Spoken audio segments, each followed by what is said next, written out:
nó từ đó nhổ đâm mà được hỏng thì mới là về máu mắt là ta quả từ nó nhổ nó mà bắt từ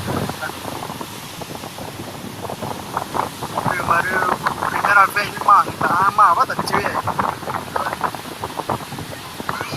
ta cũng ta tới nhua đi các ta nhìn tới nhau mà nhổ nó đi ngô đặt chi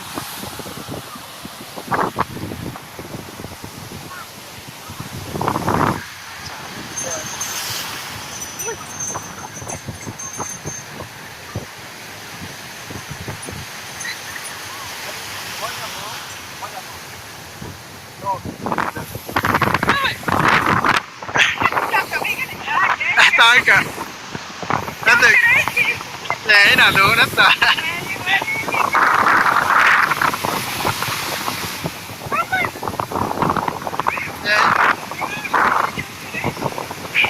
mẹ nó ai nhớ mà mèo với nó thả cười nè nó ta trộn đi cái nó ta chỉ này đừng có đây nhổ đấy cho mình không biết giờ đào đến phòng bắt đầu không ai nhổ có là mẹ á mẹ nó ai chở tao đi cả cái gì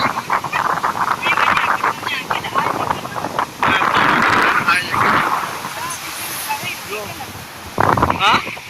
Tao đi không đợi chạy chạy cái này, tao bay á cứ trong cái này cái tập đi đến nào cái tay nó là cái nó thật đó. Nó tự cái chế gì cơ mà? Đâu cái đấy mẹ mới nó ăn có hồi nó nấu bòn. Đã nó làm mẹ nó chụp cái đó chợ. Nó là tạo từ nhỏ cái này cho nó ở ngay thì nó là ai được?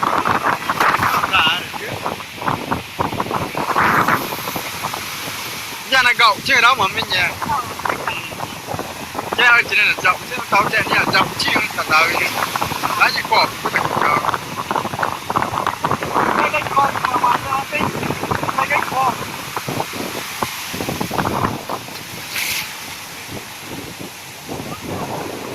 Nhưng mà này cũng đâu nhung nhưng mà được. Ai giá cái nào mẹ. Nói cả như nào nhắc cái mà mất.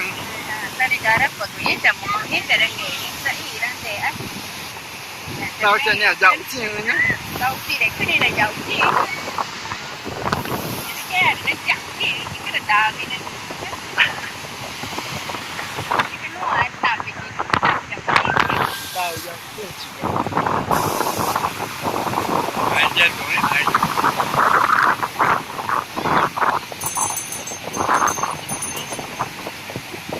Tao là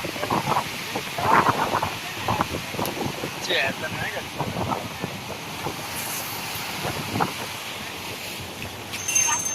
Ya me lo tomaba, era noche. Oh, sorry. La gaga, ma.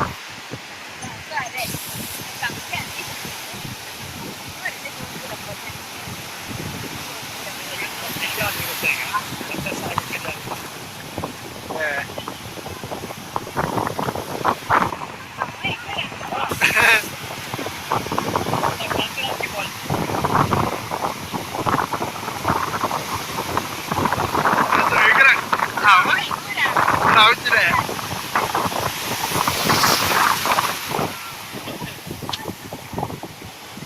Xa lên, chào chào nhá. Nói em.